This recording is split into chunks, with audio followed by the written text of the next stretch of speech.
오늘 마가복음 5장 21절에서 43절 말씀을 가지고 두려워 말고 믿기만 하라 하는 제목으로 함께 은혜 나누고자 합니다. 벨과 세바스찬이라는 영화가 있습니다. 조금 전에 본 것인데요. 때는 2차 세계대전 때 1943년이고 장소는 스위스와 프랑스 국경 사이에 있는 근처에 있는 프렌치 알프스의 기슭의 작은 마을입니다. 엔젤리나라는 여자와 세바스찬이라는 꼬마가 벨이라는 개와 함께 유태인 가족을 스위스로 피신시키려고 합니다. 그러다가 독일군이 길을 막고 있다는 정보를 듣고서는 다른 길로 택하려고 합니다. 그런데 다른 길은 없습니다. 남은 길은 오직 갈라진 빙하가 가득하고 그 위에 눈이 덮여서 어디가 길인지 아닌지 찾을 수 없는 위험한 곳밖에 없습니다. 그곳은 아무도 갈 수 없는 곳인데 꼬마인 세바스찬이 벨이 있으니까 갈 수 있다며 용기를 북돋줍니다. 어린 꼬마가 뭐라고 한 거냐면 두려워 말고 자신과 벨만 믿고 가자 하는 것입니다. 하지만 유태인 가족은 개가 믿음직스러워서 또 꼬마가 믿음직스러워서 따라간 것이 아닙니다. 다른 선택의 여지가 없었기 때문에 따라간 것입니다. 원래 가려던 길 외에는 독일군들이 이미 막고 있었고 마을로 돌아가면 독일군들에게 죽게 됩니다. 이들은 다른 선택이 없어서 개와 꼬마를 따라 나선 겁니다. 위험한 얼음다리를 건너는데 개만 마지막에 남아서 두려워합니다. 그때도 세바스찬이 뭐라고 하냐면 개에게 두려워 말고 건너오라고 합니다. 내가 있어야 우리가 산다며 두려워 말고 건너오라고 합니다. 예수님께서 제자들과 함께 갈릴리로 돌아오자 큰 무리가 기다리고 있었습니다.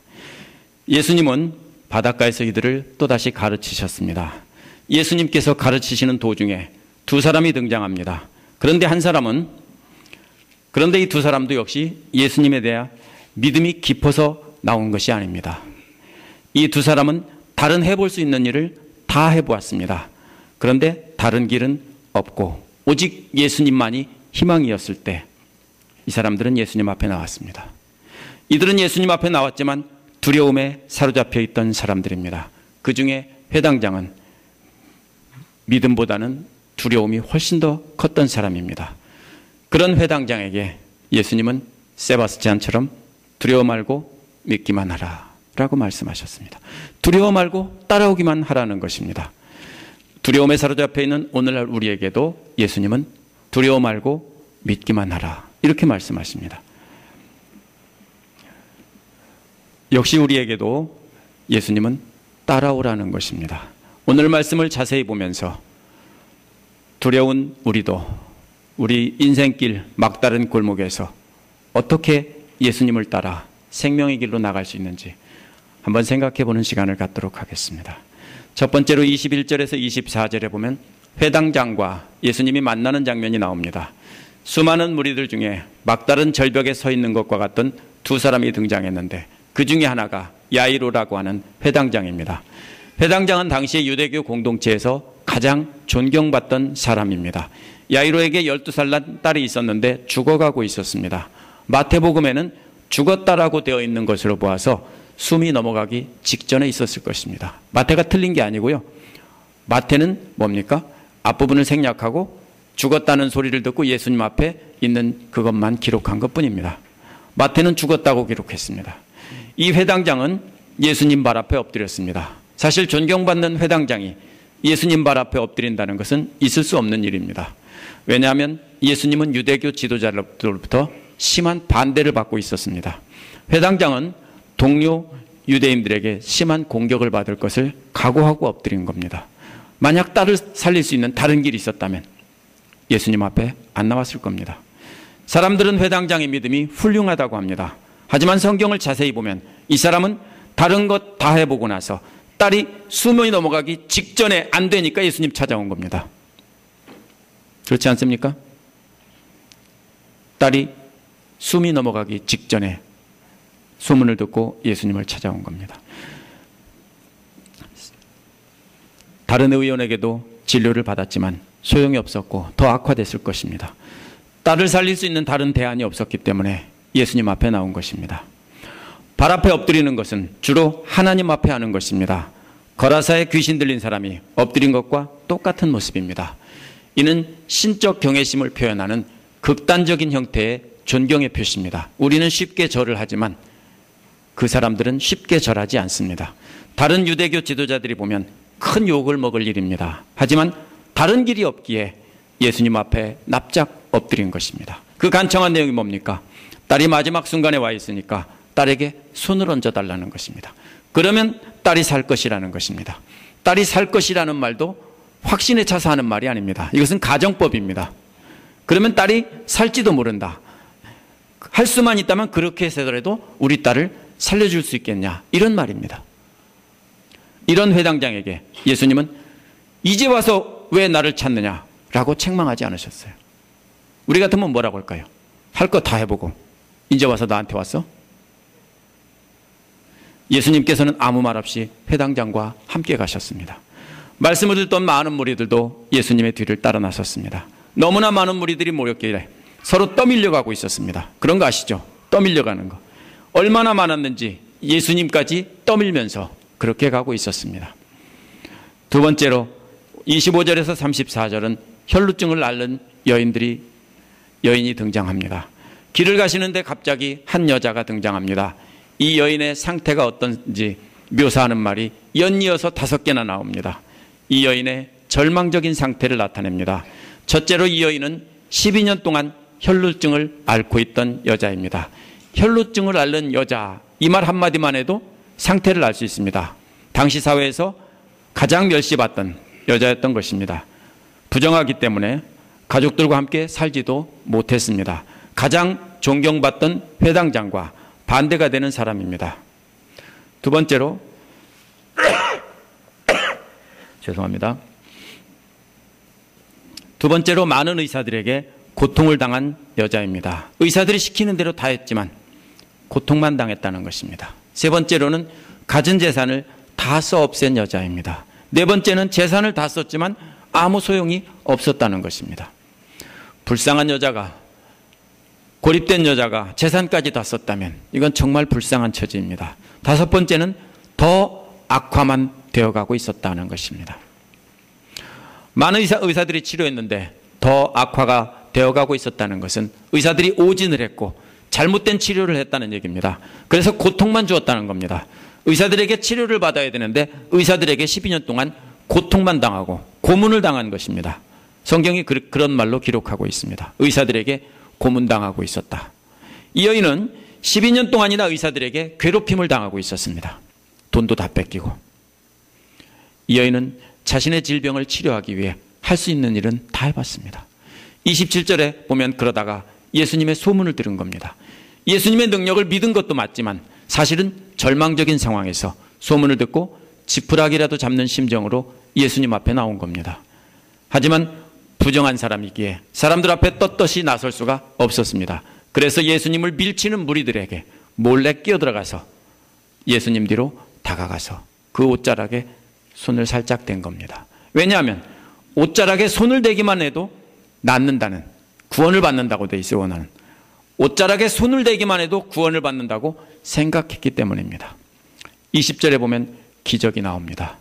주목해서 봐야 할 말은 곧이라는 말인데 즉시라고 번역하는 것이 좋습니다. 이 말은 영어의 immediately라는 말에 해당되는 말이기 때문입니다. 예수님의 옷자락에 손을 대자 즉시 출혈의 근원이 말랐습니다. 또 질병에서 치료되었다는 것을 몸으로 느꼈다는 것입니다. 느꼈다라고 번역된 말은 알았다는 말입니다. 즉시 말랐고 즉시 알게 된 것입니다. 즉시라는 말은 예수님의 옷자락을 만진 것 때문에 나았다는 것을 강조하는 표현입니다. 옷자락을 만지자 즉시 마르고 즉시 치료된 것을 알게 되었다는 것입니다. 그동안 이 여인은 이 병을 치료하기 위해서 모든 재산을 다 썼습니다. 그런데 예수님 앞에 나와서 치료받을 때는 아무런 비용도 지불할 필요가 없었습니다. 오직 예수님 앞에 나가서 그분을 만지면 나을 것이다 라는 믿음만이 필요했습니다. 사실 그 믿음조차도 절대적인 믿음이 아니었습니다. 다른 것 할 수 있는 것 다 해보고 더 이상 아무런 소망이 없을 때 그때 예수님의 소문을 듣고 예수님 앞에 나왔기 때문입니다. 근데 감사한 것은 예수님은 그래도 받아주셨다는 것입니다. 아무런 소망이 없어 마지막으로 예수님께 나온 이 여인을 받아주시고 치료해 주셨다는 것입니다. 30절에도 역시 즉시라는 말이 나옵니다. 여인도 병이 나은 것을 즉시 알았는데 예수님도 역시 즉시 알았다는 것입니다. 30절에 느끼시고라는 말도 원어에서 29절과 마찬가지로 알았다는 겁니다. 병을 치료받은 여인이 자신이 치료받은 것을 아는 것은 놀라운 일입니다. 그런데 예수님은 자신에게서 능력이 빠져나간 것을 즉시 아셨다는 것은 정말 놀라운 초능력입니다. 이 말이 나타내는 것은 하나님의 속성인 전지하심입니다. 모든 것을 다 하신다는 것입니다. 숨길 수가 없다는 것입니다. 능력이 빠져나간 것을 아시자 예수님은 즉시 무리들에게 돌아서서 누가 내 옷자락에 손을 댔느냐라고 말씀하셨습니다. 31절에 보면 제자들은 황당하다는 투로 예수님께 대답합니다. 그 말은 무리들이 선생님을 에워싸고 미는 것을 보고도 누가 만졌냐고 물으십니까? 이런 겁니다. 안 보이세요? 이렇게 밀고 있는 거? 수많은 사람들이 에워싸고 예수님을 다 밀고 있는데 누가 만졌냐고 묻는다는 게 말이나 되냐는 것입니다. 여인 외에도 수많은 사람에게 떠밀려서 예수님은 밀려가고 있는데 그런데 누가 내 옷자락을 만졌느냐 물으니까 정말 아무것도 모르는 제자들은 황당하다라고 할 수밖에 없죠. 그러나 예수님은 제자들의 말을 무시하고 계속해서 둘러보고 찾으셨습니다. 누가 그랬는지 보려는 것입니다. 그러자 이 여인은 더 이상 숨길 수 없다는 것을 알고 두려워 떨면서 예수님 앞에 나왔습니다. 그리고 예수님 앞에 엎드렸습니다. 그리고 모든 진실을 예수님께 다 말했습니다. 모든 진실을 말했다는 것은 예수님에 대한 경외심과 존경심을 나타내는 것입니다. 여러분도 믿을 만한, 존경할 만한 분에게 모든 것을 사실을 다 말하지 않겠습니까? 조금 덜 믿을 만하다 하면 어떻게 합니까? 위험한 것은 빼놓고 말하겠죠. 근데 여기서는 다 말했다는 것입니다. 조용히 지나가도 되는데 예수님은 이 여인을 모든 사람 앞에 세웠습니다. 왜 그러셨을까요? 뒷부분에 보면 야이로 딸을 치료한 것은 숨기라고 했습니다. 절대로 말하면 안 된다고 했어요. 그런데 이 부분에서 이 여인은 만인 앞에 드러내놓고 망신을 주는 겁니까? 이게 뭡니까? 이는 예수님이 이 여인의 질병을 나았다는 것을 만인에게 알리려는 것이지 망신 주려는 것이 절대로 아닙니다. 다른 질병과 달리 이 여인의 질병은 확인하는 것이 쉽지 않았습니다. 산부인과 의사가 있어서 검사해보고 나았다는 증명서를 받을 수도 없습니다. 제사장이 검사해보고 나았다고도 할 수 없습니다. 다른 질병과 달리 다른 질병들은 아무 말 하지 않아도 눈으로 보면 알 수 있습니다. 소경이 눈을 뜨고 안진뱅이가 일어서고, 그렇죠? 이것은 다 알 수 있습니다. 근데 이 질병은 알 수가 없어요.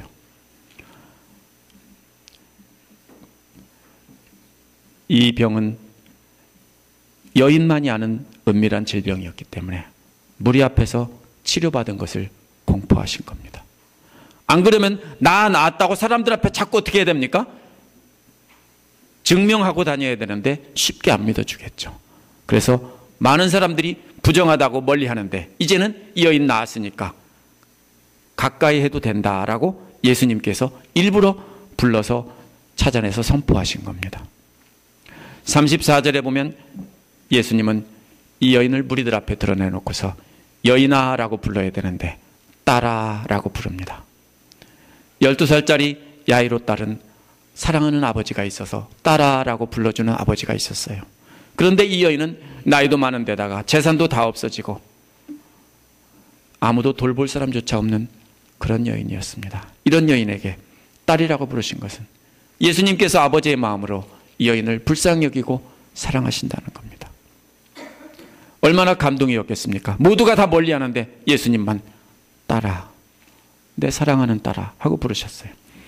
28절에서 여인은 그곳에 손만 대도 구원을 받으리라 라고 미래형으로 말했는데 34절에서 예수님은 내 믿음이 너를 구원했다라고 완료형으로 말했습니다.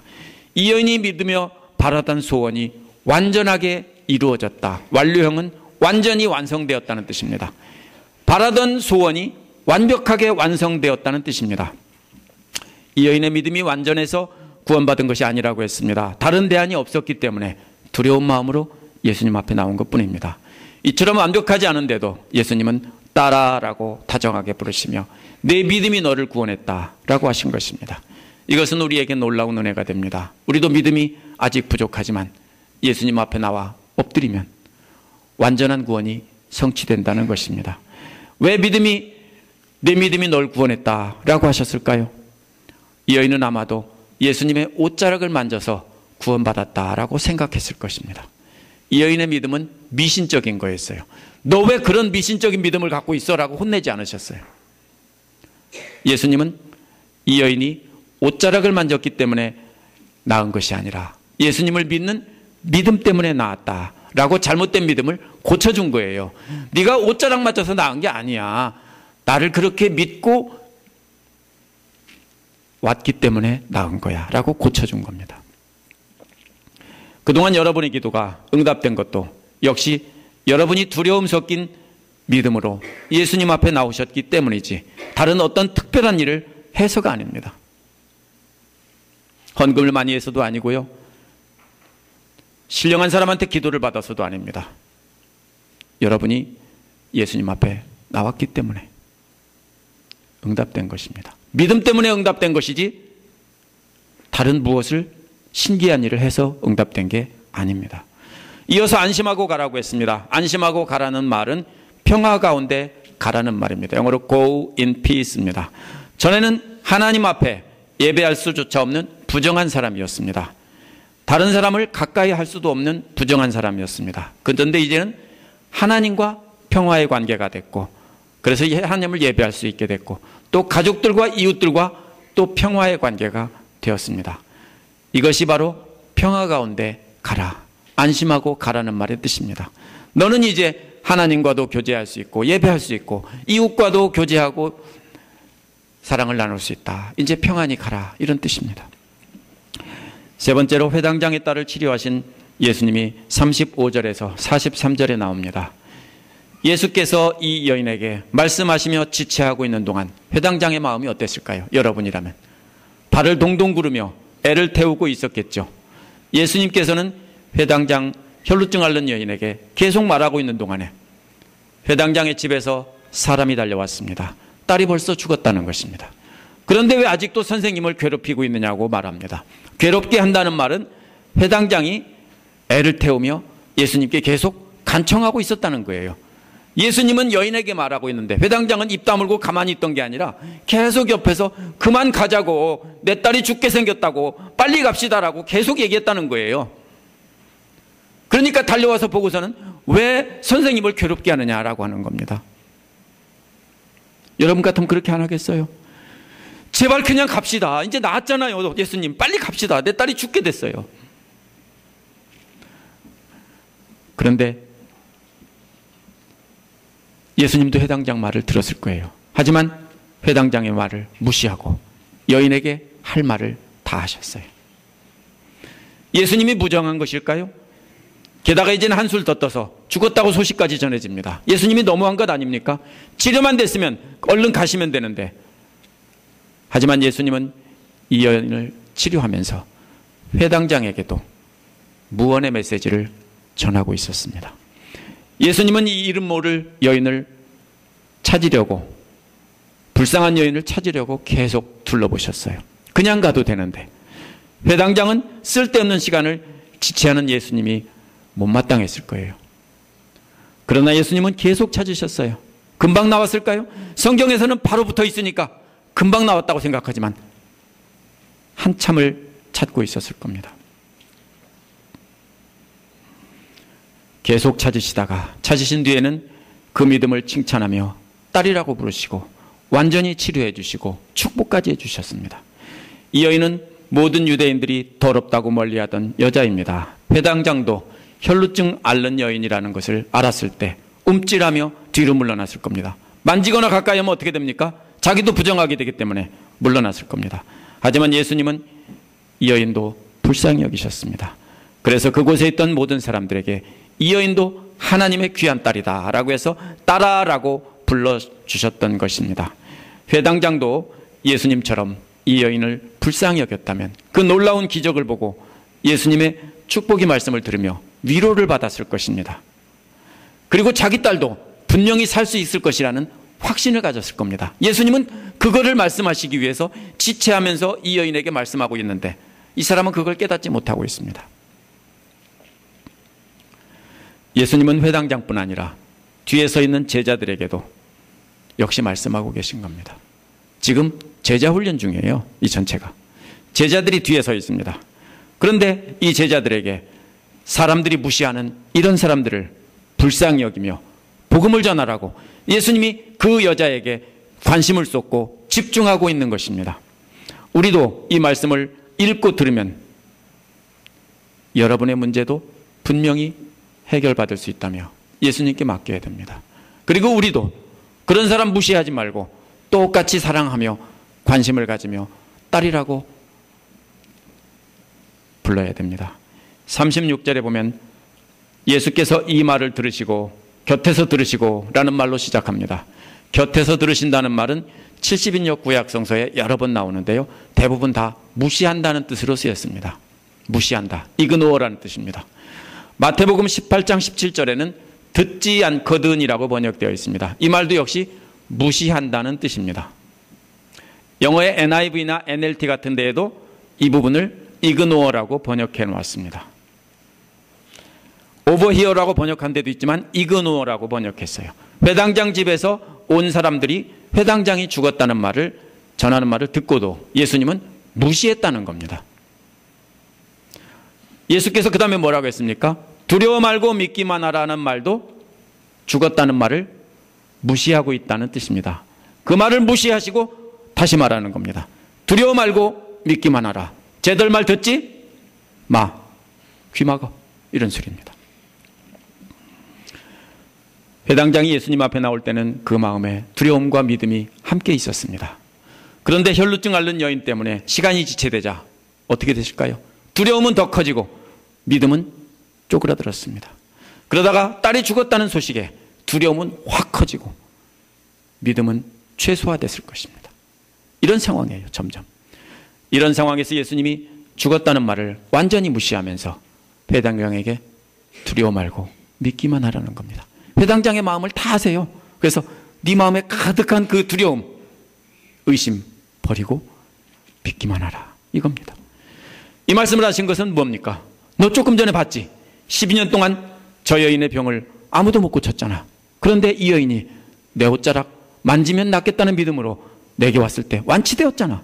그걸 보고도 못 믿어? 두려워 말고 믿기만 해. 이런 말입니다. 봤잖아 조금 전에. 두려워 말고 믿기만 해. 이 소리입니다. 야이로 딸을 치료하는 과정 중에 치료하러 가는 중에 혈루증 여인을 치료한 것은 그 현장을 목격하게 하고 믿게 하려는 것입니다. 회당장의 집으로 가시면서 베드로와 야고보와 요한 이렇게 3명만 따라오게 했습니다. 3명이 무슨 숫자입니까? 증인의 숫자입니다. 증인. 그래서 부모 이외에 증인이 필요했기 때문에 3명만 데리고 갔습니다. 지금은 제자 훈련을 시키고 있는데 나머지 제자들은 이 기적의 현장을 보지 못하기 때문에 이 사람들에게 증언을 듣게 됩니다. 마가도 이 3사람에게서 이 기적 이야기를 들었을 것입니다. 예수님 일행은 회당장의 집에 도착했습니다. 예수님 일행이 도착해서 본 광경은 큰 소리로 떠들며 울며 통곡하는 모습입니다. 3단어로 표현되어 있죠. 큰 소리로 떠든다는 말은 군중들이 슬픔에 잠겨서 큰 소리로 떠드는 것입니다. 보통 한국식으로 말하면 어떻게 합니까? 아이고 나는 어떻게 하라고 막 하면서 소리를 치겠죠. 나를 두고 먼저 갔냐 하면서 막 소리치겠죠. 그런 말이에요. 큰 소리로 떠든다는 것은 슬픔에 잠긴 사람이 막 넋두리처럼 짓거리는 거예요. 또 두 번째로 울며라는 말은 슬픔에 잠겨서 눈물을 철철 흘리는 모습입니다. 세 번째로 통곡한다는 말은 큰 소리로 소리를 내며 곡을 하는 모습입니다. 갑작스런 사고로 가족을 잃은 사람들에게 가면 계속 중얼거리고 울고 조용히 눈물 흘리고 또 큰 소리로 곡하고 이러는 것입니다. 그런 모습을 여기서 표현한 것입니다. 이 3단어는 많은 사람들이 여러 가지 형태로 함께 슬퍼하는 모습을 나타냅니다. 이 모습을 보는 순간 회당장의 마음이 어땠을까요? 진짜구나 하고 다시 한번 두려움이 몰려왔을 것입니다. 39절에서 예수께서 들어가셔서 무리들에게 어찌하여 떠들며 울고 있느냐? 이 아이는 죽은 것이 아니라 자고 있다 라고 하셨습니다. 이거는 무리들을 조용하게 하려고 말씀하신 것이 아닙니다. 회당장에게 두려움을 없애주기 위해서 한 말씀입니다. 역시 무슨 뜻입니까? 죽은 것이 아니라 잔다. 두려워 말고 믿기만 하라, 이 소리입니다. 누구에게 한 말이에요? 회당장에게 한 말이에요. 무리들에게 한 말 아니에요. 죽은 것이 아니라 잔다고 하자 사람들은 예수님을 비웃었습니다. 비웃었다는 말은 그냥 속으로 냉소를 했다, 코웃음을 쳤다, 이런 말이 아닙니다. 예수님을 말로 조롱했다는 뜻입니다. 직접 예수님에게 대고 말로 조롱했다는 뜻입니다. 그러자 예수님은 조롱하는 무리들을 다 내쫓으시고 나서 아이의 부모와 3명의 제자들만 데리고 아이가 있는 곳으로 들어갑니다. 그리고서는 아이의 손을 잡으시고 예수께서 달리다 쿰이라고 말씀하셨습니다. 이는 소녀야 내가 내게 말한다, 일어나거라 라는 뜻으로 해석까지 붙여놨습니다. 그리스어만 알던 독자들에게 해석을 붙여놓은 것입니다. 여기서 손을 잡은 것은요, 일으키려고 잡은 게 아닙니다. 잠자는 아이를 깨우려고 다정하게 손을 잡고 소녀야 일어나거라, 희연아 일어나라 하고 엄마가 손을 잡은 것처럼 바로 그런 소리입니다. 흔들어서 잡아 일으킨 게 아니에요. 혈루증을 앓는 여인은 예수님의 옷자락을 만졌을 때 즉시 치료되었습니다. 마찬가지로 야이로의 딸도 예수님께서 손을 만지셨을 때 즉시 일어나 걸었습니다. 근데 42절에서 일어났다는 말은 스스로 일어났다는 말이지 예수님께서 일으켜 주셨다는 말이 아닙니다. 마치 잠자던 아이가 이를 아버지가 깨우자 스스로 벌떡 일어나서 침대에서 내려와서 걸어다니는 모습입니다. 걸어다녔다는 말 바로 뒤에 원어에는 왜냐하면이라는 말이 있습니다. 그런데 이 이유가 참 이상합니다. 그래서 한글 번역에서는 왜냐하면이라는 말을 빼놨습니다. 뭡니까? 왜냐하면 12살이었기 때문이다. 혼자 일어나서 걸어다녔다. 왜냐하면 12살 먹었기 때문이다. 죽었다가 살아나서 혼자 걸어다니는 이유가 12살이기 때문이다라는 거예요. 마가는 12살이기 때문에 스스로 일어나서 걸어다녔다라고 증언하고 있습니다. 예수님 앞에서는 죽은 사람도 잠자는 사람이라는 것입니다. 마지막 날에 주님 오실 때 모든 잠자는 자들을 깨우실 것입니다. 예수님은 잠자는 소녀를 깨울 수 있는 능력의 하나님이십니다. 그래서 손을 잡아 흔드시면서 얘야 일어나, 밥 먹어야지, 희연아 밥 먹고 학교 가야지, 이렇게 하는 것이 바로 예수님이 하신 겁니다. 그러자 아이는 12살이나 되었기 때문에 벌떡 일어나서 방 안을 돌아다녔다는 겁니다. 마가는 12살이나 된 아이가 예수님이 깨웠을 때 벌떡 일어나 걸어다니지 못한다면 이상한 거다 이 말입니다. 너무나 당연하지. 자고 있는데, 자다가 깼는데 12살이면 당연히 일어나서 혼자 걸어야지. 누가 잡아줍니까? 그 소리입니다. 이 모습을 보고 모두가 크게 놀랐다고 했습니다. 사람들이란 3명의 제자와 부모입니다. 크게 놀랐다는 것으로 보아 회당장은 딸이 깨어나는 순간까지도 완전히 믿지 못하고 있다는 것입니다. 예수께서 딸이 잔다고 했으면 믿어야 합니다. 왜냐하면 혈루증 여인이 치료되는 기적을 목격했기 때문입니다. 우리가 어떻게 믿습니까? 어떤 사람이 계속 같은 일을 잘하는 것을 보면 그 다음에 다른 일도 잘해줄 것을 믿지 않겠습니까? 어떤 사람에게 돈을 꿔줬는데 한 번도 안 빼놓고 갚으면 다음에도 또 꿔주면서 갚을 거라고 믿고 꿔주지 않겠습니까? 바로 그런 거예요. 크레딧이 있잖아요. 자는 아이를 깨우듯 손을 만지며 깨우셨다면 놀랄 것이 아니라 기뻐서 아이를 안아주었어야 합니다. 회당장이 가졌던 두려움은 다른 말로 바꾸면 불신앙입니다. 두려움이 곧 불신앙입니다. 이러한 불신앙에도 불구하고 예수님은 두려워 말고 믿기만 하라고 격려하시면서 그 소원을 들어주신 것입니다. 이것이 우리에게도 큰 은혜와 위로가 됩니다. 혈루증을 앓는 여인과 회당장의 딸이 공통점이 있습니다. 둘 다 12살입니다. 하나는 병을 앓은 지 12살이고 회당장의 딸은 태어난 지 12살입니다. 여인은 12년 동안 고통을 당했지만 회당장의 딸은 12년 동안 큰 기쁨으로 딸을 키웠을 겁니다. 비교가 되는 것은 딸이 아니라 회당장과 여인입니다. 딸과 여인의 믿음이 아니라 회당장의 믿음과 이 혈루증 여인의 믿음이 비교되고 있는 겁니다. 한 사람은 어떻습니까? 12년 동안 고통을 당했어요. 근데 한 사람은 12년 동안 딸과 함께 기쁘게 살았어요. 왜냐하면 티네이저가 되기 전에 마냥 예쁘기만 한 나이이기 때문입니다. 공통점으로 우리에게 말하려는 것이 뭡니까?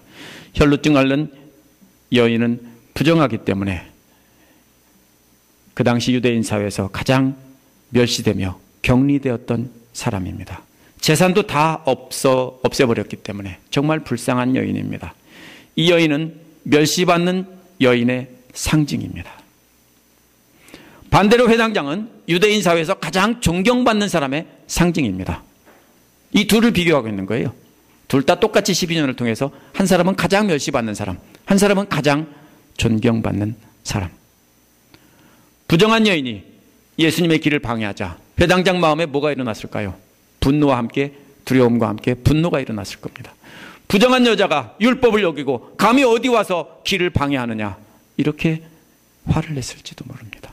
회당장은 자기의 딸이 죽을까 봐 안절부절 못하고 있었고 혈루증을 앓는 여인은 눈에 들어오지 않았을 겁니다. 그런데 예수님은 당시에 가장 멸시하던 여인과 가장 존경받는 회당장을 동등하게 여겼습니다. 이게 마가가 전하고자 하는 메시지예요. 12살 되었다, 12년 동안 아팠다. 그런데 예수님은 둘 다 똑같이 취급했다는 겁니다. 둘 다 차별하지 않으시고 동일하게 위로하시고 믿음으로 구원받는 것을 가르치셨습니다. 혹시 여러분도 자신이 다른 사람과 뭔가 다르다고 생각하지 않으십니까? 나는 something different라고 합니까? 예수님은 세상 사람들처럼 그렇게 차별하지 않으십니다. 역시 이것이 주는 메시지는 우리도 예수님처럼 차별하지 말아야 합니다. 이것이 12년이라는 공통점이 우리에게 가르쳐주는 교훈입니다. 그런데 43절에서는 이 일을 아무에게도 알리지 말라고 했습니다. 엄하게 명령했다고 했습니다. 엄하게 명령했다는 말은 원어에서 많이 명령했다는 말입니다. 여러 차례 알리지 말라고 신신당부한 것입니다. 이어서 소녀에게 먹을 것을 주라 했습니다. 왜 먹을 것을 주라고 했을까요? 먹을 것을 주라는 것은 살아났다는 증거가 아닙니다. 아무에게도 알리지 말라는 말과 먹을 것을 주라는 말이 연결되어 있습니다. 아무에게도 알리지 않기 위해서 먹을 것을 주라는 말입니다. 무슨 소리예요? 아이가 밖으로 나가지 못하게 하고 먹을 것을 갖다 주고 방 안에 조용히 머물게 하라는 것입니다. 왜요? 만약 예수님이 아무에게도 알리지 말라고 명령하지 않으셨다면, 엄히 명령하지 않으셨다면 회당장 부부는 아이를 데리고 금방 밖으로 나가서 사람들에게 우리 딸이 살아났어라고 소리칠 겁니다. 그러면 또다시 큰 소동이 일어났을 겁니다. 떠밀려온 그 많은 사람들이, 구경꾼들이 있을 텐데 큰 소동이 났을 것입니다. 더 많은 무리들이 흥분해서 소동을 일으키며 예수님을 따라다녔을 것입니다. 하지만 더 많은 바리새파 사람들이 예수님을 죽일 기회를 노렸을 것입니다.